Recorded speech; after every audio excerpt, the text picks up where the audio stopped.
Well, thank you so much, all of you, for being here. And I'm really, do I start this? You going to start it? PowerPoints? Yeah, you're on. Back? Can you go back? There we go. Okay, thank you. The service on the Tax Reform Council was really one of the more interesting things I've done in a relatively long career. And I've learned an incredible amount and continue to learn an incredible amount. So I really appreciate the opportunity to have to pull all that together and to share with you the things that I've learned that I think are really important for us all going forward. I need to, of course, start with the disclaimer that all of these are my own opinions and do not represent any of the opinions of the Tax Council per se. Again, all my own opinions. Part of I guess one of the most interesting aspects of this challenge of being on the council was the series of hearings that we took around the state. So we went all over the state and set up 3-4 hour hearings where we sat and people from the community came and made 5-minute presentations to us about their businesses and their livelihoods and how the tax code, either the current tax code or what they thought we might change, how that was going to affect them. I remember we had one gentleman who was, very nicely dressed, but he came in with a little baby, and it turned out his wife was at the doctor having her 6-week checkup, and his brother-in-law held the baby. He was a farmer, and he had 100 chicken houses and 21 head of cattle, and he talked about his situation and his tax situation there. So I just have to say that though I've lived here for 14 years, that experience of going around and meeting the citizens and hearing their situation and their gratitude for the work that we were doing really made me fall in love with the state. And it's part of the reason I'm here, and am so anxious to make sure that we do everything we can to get tax reform high on the agenda and get it done. It's really, really important for the state of Georgia. So my own experience or my own background and orientation is as a supply-side free market economics, and I've worked mainly with emerging market economies all around the globe. And so this is really the orientation that drove my participation in the council. I was one of a small group, just 4 economists, and we worked intensely most intensely on the recommendations. That said, so let me just say, you can imagine being in this meeting with the 4 economists and A.D. Frazier, who was our chair, and trying to argue these issues out, trying to set up the principles we were going to follow.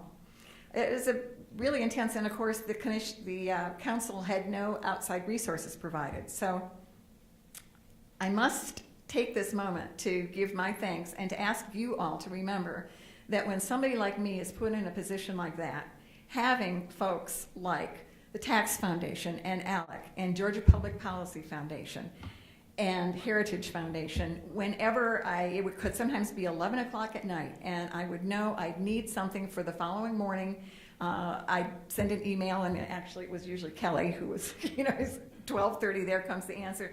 So for those of us who have the opportunity to serve in that way, this kind of backup is something really worth supporting for the rest of you. And I always say that if there's something that you want to do and you want to get involved and you don't quite know how to do it, I just can't think of a better way, because it really was an absolute direct support for me in that process.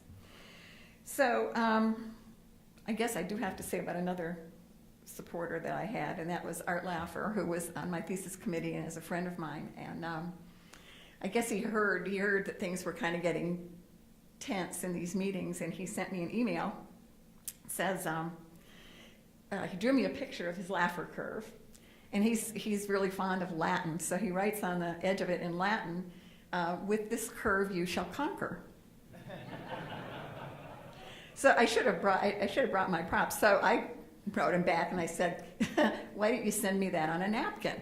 Those of you who know the story know that he influenced the Reagan tax reform, and it was in a small, the story changes about who was actually at the dinner table, but he first sketched the Laffer curve out on a napkin. So I wrote him back and I said, "Why don't you send me this on a napkin?" So 2 days later in the mail, I got a napkin with the Laffer curve. And, so I've had some really wonderful fun and just absolutely great support. I'm going to try to get to... There we go. So to cut to the chase, when we got to the end and we got to December and into the very beginning of January with our proposal, I was so excited. It was so much beyond what I thought we could accomplish. It's a good, strong tax policy, very pro-growth, our recommendations were. And I was and am still convinced that if we can put those principles in place, we will have the positive growth, create growth and job creation beyond what we could have imagined, and in a much shorter time period than any of us would imagine.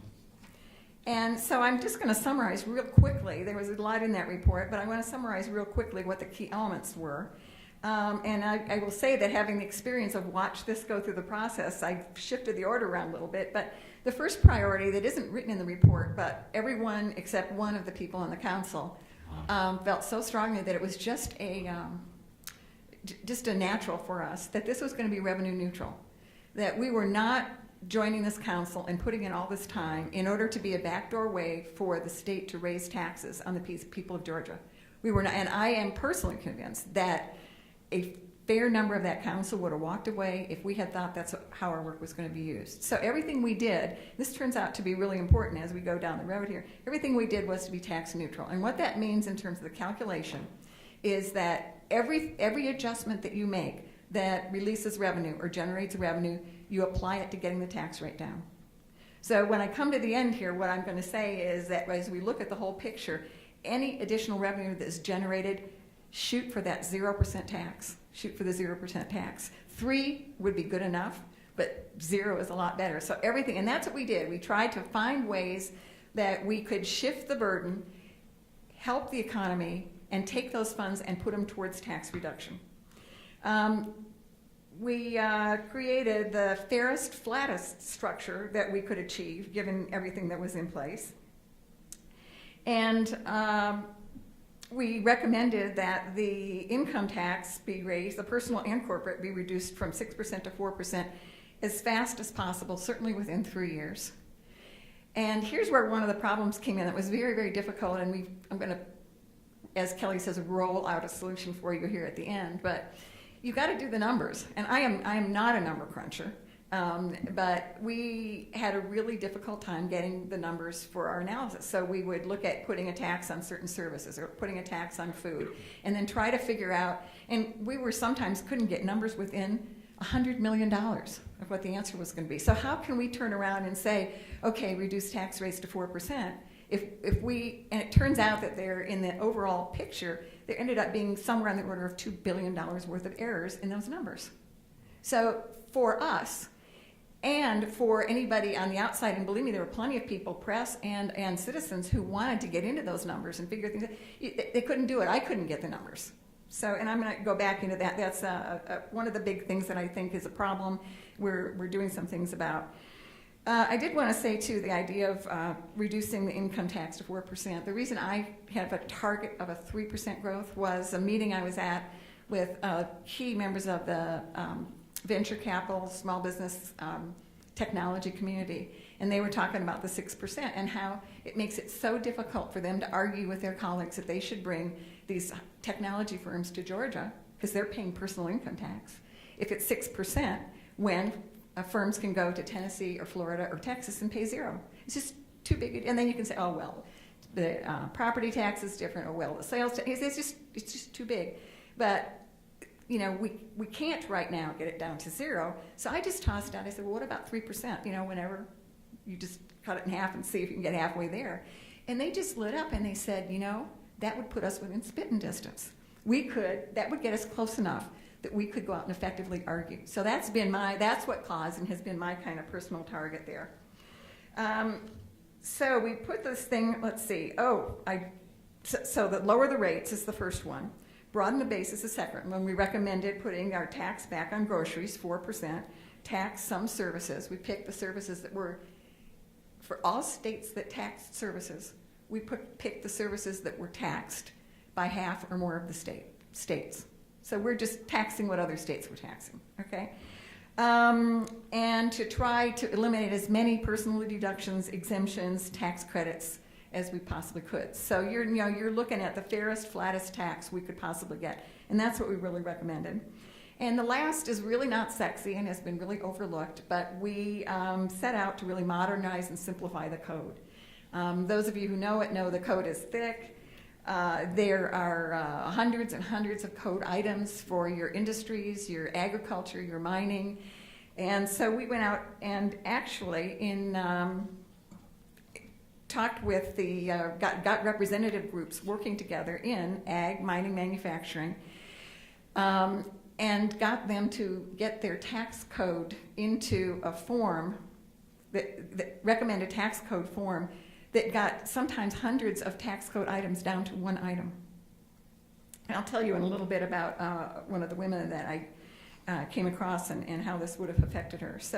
So here we have what I come away and thinking, oh my gosh, this is a wonderful, it's your classic. All of my buddies were just so proud, and this is really a great tax reform program, and it's going to go forward. So we get it into the bipartisan legislative committee. Does this sound familiar? Washington's going through the same thing right now. Our report was taken to a legislative committee, bipartisan. They were to draft it into legislative language, and then it was to come up for an up or down vote. Okay? Never got out of that committee. We waited until the last day of the session. We couldn't get it out of that committee, this wonderful tax code. So why did this happen? How could this happen? How in a state like Georgia could this happen? So what I want to do is first ask, do we really actually need to do this? Now, I'm going to go this way. There we go. This is the article from, is literally yesterday's news. And it says from the AJC that just exactly what Jonathan said earlier, that we are now looking at the largest job loss for metropolitan area anywhere. And there's a line I wanted to. These figures add to a growing sense that Atlanta has experienced a lost decade. The Great Recession and its aftermath have obliterated the mid-decade's huge job growth and wealth gains that put Atlanta atop the New South economic pedestal. So my question is maybe because Atlanta doesn't need tax reform? Maybe Georgia doesn't need tax reform. And of course, we've since watched this go on. So here's the puzzle. Why couldn't we get this out of committee? If it's the right tax code to produce economic growth and job reform, and we obviously need to have that done, why can't we get it out of committee? How can we fail to pass this in a pro-growth state like Georgia? We've got all kinds of pro-growth advocates. It's a competitive imperative, given that we have states all around and with a zero personal income tax, and we have a very value-sensitive global economy. And our state is showing more weakness than average. So maybe it's just tax reform. Maybe it's too arcane, and so maybe people really aren't so much interested in it. So I did what my students all do all the time, and that is I Googled it. So I Googled tax reform. And within 0.2 seconds, 13 million results came up. Within 0.19 seconds, I Googled fair tax and flat tax, because anybody you talk to about tax reform, first words out of their mouth is, I'm in favor of the fair tax, or I'm in favor of the flat tax, or I think everybody should pay some tax and have skin in the game. That's what you hear all the time, right? So yeah, everybody is talking about it. It wasn't my imagination that it was something that was just arcane and amongst the experts. So is Georgia tax policy, current tax policy, really that bad? Well, here are a couple of statements, and the tax system, does the tax system really destroy value and economic efficiency? And I'm going to challenge you to think about whether these statements are written. You can't answer this question. Are these statements written about the federal tax code or about Georgia? So the first one, the existing tax system is manifestly indefensible, especially in its complexity and its drain on economic vitality. Complexity of the tax system plagues taxpayers in all walks of life, federal or state of Georgia. The tax system manifestly unfair in any reasonable standard, grossly biased in favor of the well-off. Ironically, attempting to fix the unfairness has brought us to this present state. It's grotesquely complex, often arbitrary, and corrupted by mutual back scratching. Okay. Now, does that really apply to this? Again, is that the state of Georgia or is that federal? Well, it turns out they're federal. And the reason I said that Bill couldn't answer this is because he probably wrote the first one.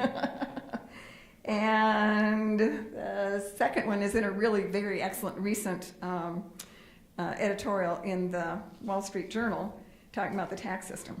So, no, it was a great plan. It lines up as closely as it possibly could with what is considered to be excellent tax reform. So, at the end of all this, I'm watching the process of going through the legislation, and my brother, who's an appliance repairman, he says to me at the end, he says, did you happen to notice that the left-wing progressives oppose this, which we expected, and that also the right conservative grassroots organizations opposed it too? Something's wrong here, sister. So I started thinking about it, and I in fact had a very interesting, and I have since been talking to Tea parties, Americans for Prosperity, Americans for Tax Reform, and so on. And I've since been talking to these groups to try to figure out why in the world would you oppose that. A recent conversation I had was one of the bigger groups said, well, you know, we opposed it before we supported it. So they started opposing it, and then they took the tax reform and sent it to their national policy expert in Washington, who looks at it and said, oh my gosh, this is excellent tax reform. You can't oppose this. So they turned around on that. I think another incident there that would sort of give you a sense of why this might have happened is an important one. Am I getting close here? Okay. Okay. I was speaking on the Allegheny radio show, which most of you know is a really important show, when we first put this proposal out. And I felt sure that, and asked at the end, are you going to support this? Are you going to endorse this? And he was so excited and, you know, all that. And then I hung up the phone, and I didn't realize that the next person on the line was going to be Grover Norquist. So Grover Norquist gets on, and he said, no, it's not revenue neutral. It's a tax increase, and you all need to oppose it. Well, that accusation of it being a tax increase haunted us through to today, actually. As I said, it wasn't. We did everything that we could to make it not be a tax. We would have walked away if we thought it was. And I was on a CPAC cruise with Grover 2 weeks ago, and we talked about this and so on. And the council tried very hard to get the message across of what was going on. But it still poisoned the water. But it made me, when Grover talked about what he had come to that time into that radio station, the federal government had just pulled funds from all the state and local governments, and he was expecting all state and local governments to try to sneak tax increases through. So he probably should have looked more closely at our plan, but you know, he was watching for it, as was everybody. And this is going to be one of my themes that I think that we've got to recognize, and our rollout is going to deal with it some, and that is we just have absolutely no sense of trust amongst the public, either for academics or for people in government. And even in these days, even giving out wonk-type numbers, we are not going to be able to get the kind of trust and belief. You're standing here. No, we're just on. We're doing good. I have some questions. We're already coming. Okay. So let me go through slides. Okay, here. I hope you can see some of these numbers, and I'll run you through them. But this is a myth of tax regressivity. When you've got a revenue-neutral tax system, somebody's going to have to pay more taxes. If you're going to shift the tax burden away from the job creators, you're going to shift it somewhere else. Okay. The trick is to shift it to as many people as possible so that every person that pays a higher tax is just a little bit higher tax. That's the trick. Okay. So we put our proposal in, and we were called to testify in the legislature, and I happened to be talking about a certain element of the tax code. And one of the legislators had read this study by the Georgia Budget and Policy Institute. And to be fair, they say that it's a preliminary study. And these numbers are wrong. But because it was a question of privacy of tax numbers, there was no way that I could get the numbers and combat it. So the fact that we weren't able to deal head on with the numbers was a serious problem. So let's just look at that. Here's what the legislator who examined me talked about. She said, look at there over the top 1%, people who make over $389,000. They're getting their taxes reduced by $7,000 a year. Now, there are a bunch of errors in this table, so these really aren't the right numbers. But you get the flavor of what they're saying. And what I'm going to try to say here is that you're going to put a tax reform proposal in, a good one, it's going to be regressive. And we've been raised to think that the idea of a regressivity in a tax code is bad and evil and selfish and nasty. Okay? And we need to really go back and examine that. Okay? So there we go. So these people, we put in a low-income tax credit. That wasn't in these numbers, but leave it as it be. So there we go. The people who are making less than $15,000 are, look at the numbers here. Their tax bill is going to go up. People 15 to 28, their tax bill is going to go up $172 a year. And it's the people 157 and above that are going to have their tax bills go down. And the highest bracket, a lot. And of course, the highest bracket is who? It's the job creators. Right? So one of the things that has happened since is that we've gotten hold of the numbers, the tax numbers, and I want to show you, just taking a little bit of the numbers and looking back at these. Notice how much it is per month. So the people who are at the lower end are paying $6 more a month or $14 a month, and the people at the higher end are getting $649 a month. So you look at something that looks really nasty and regressive, it's not that much money. Now, go look down at the number of taxpayers. Those people that are the bad guys that are getting their taxes reduced by $650 a month, there are 3,291 of them. 3,291. The people who are paying $6 more, $14 more, well, the first two categories right there is 1 million people. Taxpayers, 1 million taxpayers. So again, you're spreading out over a large number of people are paying a little bit more in order to shift a tax break to the job creators. Okay, another minute. Okay. So regressivity. If we do tax reform, it's going to be regressive. And we can't be shy about that. We got to learn how to talk about it. And I really recommend doing the numbers because the numbers are not that big, right? And then you can also point out that what is really regressive? Is it not regressive to lose your job? Is it not regressive to lose government services or lose government benefits? Isn't that true regressivity? And if we can put a tax code in that appears regressive but creates jobs and helps support government services, isn't that, so again, you get the message of regressivity. Can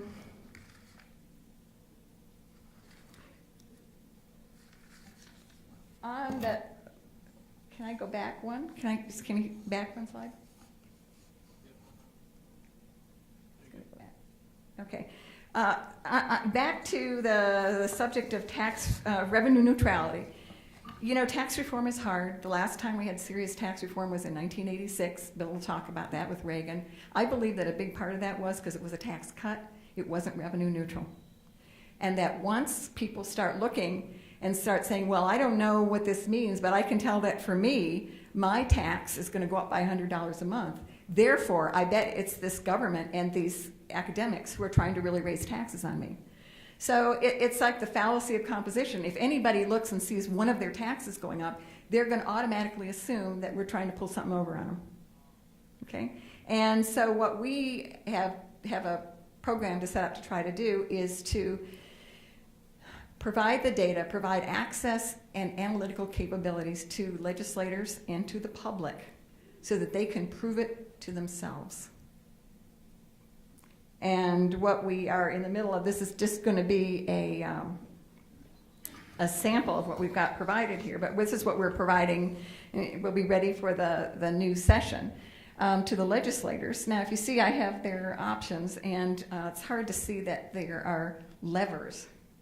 And so that what you will be able to do, this will be online, and what you'll be able to do is drag the lever across from, it starts at 0% tax, state tax, personal income tax, sales tax, personal income tax. So you drag the lever across. On the right-hand side is net new additional tax revenue. So you want to keep that at 0. So, and then you can go and check the boxes. You can check, do we want to put the communications tax in? Do we want to put a tax on food? Do we want to put the tax on services? So you can check and uncheck boxes, you can slide the lever across, and you can prove to yourself what's the combination that's going to give you revenue neutrality and still get that, again, get that personal income tax rate as low as you can possibly get it. So that's what we have in the background. We have, up until now in the state of Georgia, partially because it's very frugal, there has been a monopoly on the production of this kind of information. And we just can't have that anymore. We've got to have it democratized. We've got to have it transparent so that the legislators, people on the tax council, everybody can get as much of these numbers as they can. And again, it's just going to require, with the level of distrust, it's going to require that our voters prove it for themselves. I need to say that behind this is a very interesting tax model that Heritage and Bill's operation helped me put the whole model together. We got the data in a form that you can't identify any taxpayer from the Department of Revenue. And so we're really ready to go with this. But again, many, many thanks to Bill and Heritage for making this possible. And together, hopefully, we'll make it possible that the people of Georgia can speak and choose a tax reform that really will work for them.